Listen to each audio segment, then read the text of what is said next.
Yo, what is up everybody, and welcome back to another NBA 2K14 next gen my career game. Right away we get a steal. I just poked the ball out of Tim Duncan's hand and we get a steal on the opening tip off. That's pretty funny. But last game, if you guys remember, I know it's been a week, but Kevin Love declared that he is a huge ball hog. Not only did he demand the ball, and I gave it to him like 30 plus times during the game, maybe even 40. That wasn't even enough for him. Apparently, he still wanted the ball more, and he wasn't happy that I didn't give him the ball enough, even though I gave him like 40 touches during the game for a power forward. I don't get it. The only technically power forward I would give the ball to that many times is LeBron James when he's playing at the 4 spot. Not gonna give it to Kevin Love that many times, and when I did, it wasn't even that good. We almost lost single-handedly because Kevin Love's performance. So this game, obviously, there's no pressure to pass it to Love a lot. So now I can get back to playing my game here. And my game obviously is passing to the open guy. Unfortunately, Randy Foy's, it bounced off of Foy's noggin there, and they end up dunking. It's one of those damn turnovers where 2K, the Hall of Fame, is absolutely ready. As you can see, everybody's already like ready to run a fast break there and dunk it before you can even blink an eye. So, you know, not only do you get the turnover, you lose the skill points for whatever points, the VC, for allowing a score off a turnover. You know how this game goes. And you also know the way this game goes. When the big man's trying to pass it to your guard, don't let them do it. And don't pass back the way I did. I accidentally passed back to Rubio instead of passing it forward. But Rubio makes the good extra pass there to Derek. Well, not extra pass, the necessary pass to Derek Williams there to get that shot to go. And early on, we were playing really good against the Spurs here. And this is actually my first game against them as we throw the alley to Shaved. Doesn't dunk it there since Shaved can't dunk. But, it looks better than a normal layup when you see your guy flying in the air, I guess, right? But this is not our first game this season against the Spurs, but this is Denny's first game.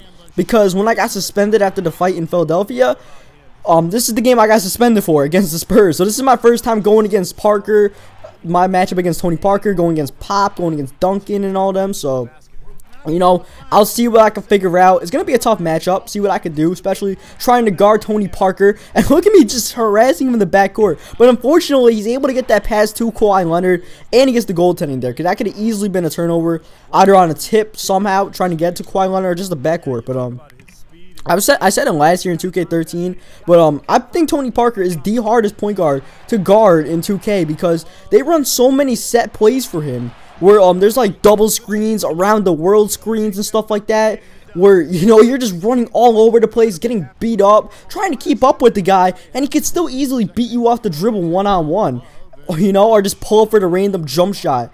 And it's just so hard to guard Parker that, you know, I don't know, it's just like him and Westbrook. Westbrook is, I mean, I don't want to say Westbrook is too hard to guard. Sometimes I let Westbrook get a few points to try to limit Durant. But still, Westbrook is really hard to guard. And then Parker. Those two are just harassing. CP3 is, you know, sometimes he's hesitant to shoot. So I don't want to say he's in that top tier. He's probably the next tier. Even though he is probably the best point guard in the game. He doesn't look for a shot enough, you ask me, in this game. So, I mean, Parker and Westbrook, they're just, you know, annoying. They're straight up annoying to guard. And you see Kevin Love, he's more efficient in this game. He has 16 points as we are early in the third quarter here. But it's not off 25 shots. It's a more decent ratio here. And even though, you know, I'm still not scoring a lot, I'm playing my game where I'm finding the open guys that aren't Kevin Love. They're just whoever the open guy is, which is what I said in the last video. I don't have a set guy I look for in every play. I just find whoever's open. And there, Kevin Love is open, take it to the rim, and get that to go. And that peg turnover was nonsense. I mean, Peck was wide open underneath the basket. I don't know how he ended up going out of bounds. Which basically proves that Dimer isn't worth anything in this game. I know my Dimer's only level 1, but I bet you I had level 3 Dimer, it would be the same thing. It would just be straight nonsense. Yeah, I try to lob it up to Corey Brewer, but he doesn't go up. There's contact. He and Manu make contact. And usually with this 2K thing, if a player makes contact when you throw the alley-oop in the air, they just don't go for it for whatever reason. So, unfortunately, he doesn't get to go. And there, Tony Parker trying to hit a quick floater on me. Yet another thing Parker has in his arsenal where he cannot get that one to go. And on the break here, I find Corey Brewer. And this happened quite a few times in this game, if you notice. There's just constant back and forth. It'd be like a few possessions that go by really fast. Here, Parker finds a cutting splitter there to get the bucket. And once again, the constant back and forth. Here, I just turn up his speed a little bit here, and nobody's guarding me. I'm not a fast point guard. My speed is at like 82 or something like that. I'm one of the slowest point guards in the NBA. I haven't upgraded my speed at all. but I was able to run past Parker and Splitter there, who just sagged off, so we end up getting that. And then Manu, he hits the floater there. Maybe Parker can hit it, but Manu hits it. So right away, back and forth, back and forth. Manu was struggling in this game, especially in the first half.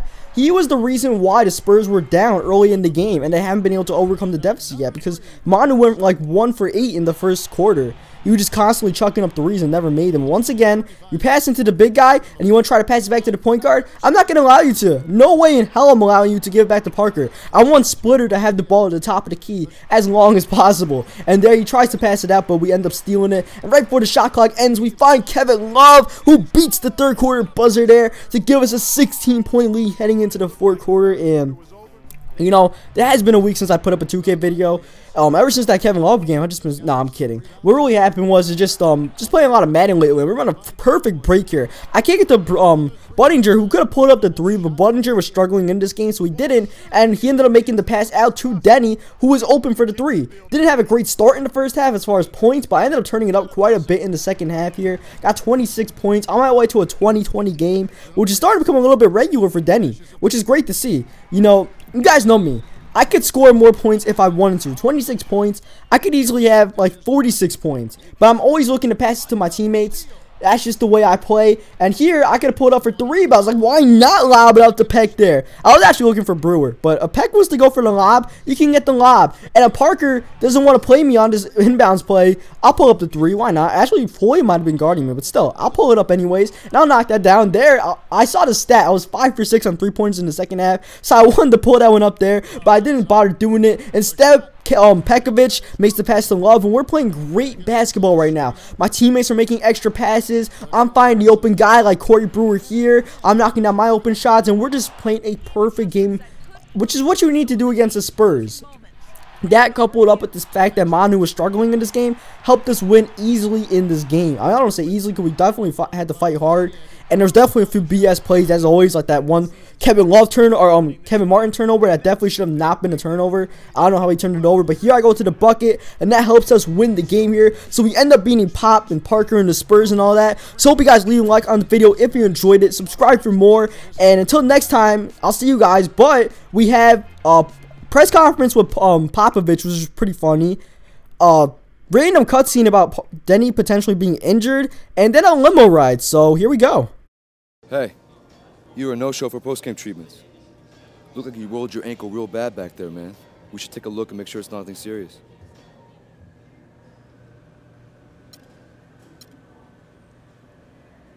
Oh, nah, it's nothing. It's fine. Yeah, I'm not worried about it. Well, I'd feel a lot better if we could do a quick exam. That was a nasty fall. Look, trust me, okay? There's nothing to be concerned about. I'll be fine come practice tomorrow.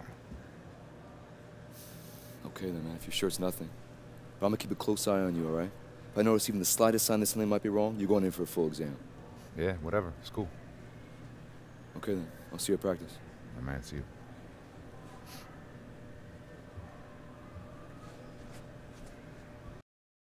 Coach, a very impressive performance tonight from the kid.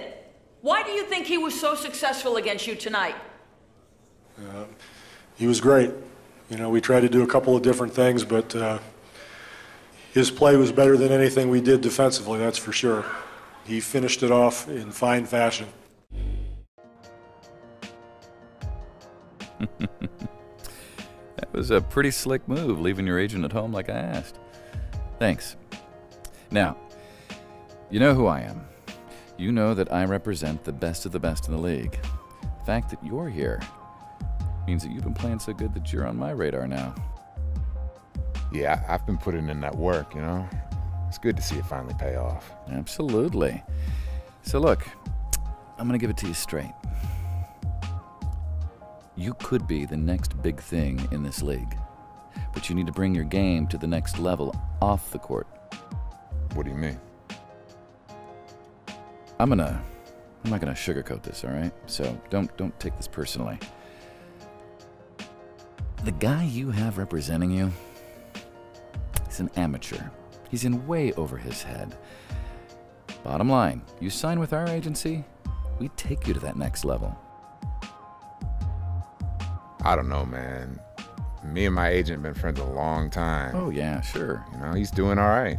Hey, listen, personally, I like the guy. He's one of the nicest guys in the business. He's a straight shooter, he's well-meaning, but the problem is he gets clobbered in negotiations, and he can't help it. He doesn't have the same staff and same connections and easy hookups that I have. And that means that you're missing out on getting paid what you deserve to get paid. I don't know. I'm not feeling that, man. I mean, we've had lots of opportunities so far. I'm sorry. No offense, but you're talking Bush League there, okay? You're talking dimes for dollars. Has he gotten you in the room with the big dogs? Adidas, Nike, Jordan, Gatorade? I mean, yeah. We talked to some of them, for sure. I don't talk. I close. Yeah, you're throwing a big game right now. You got any guarantees? I am a man of my word. Listen, kid. You are on the verge of being a real star. You deserve to be represented like one.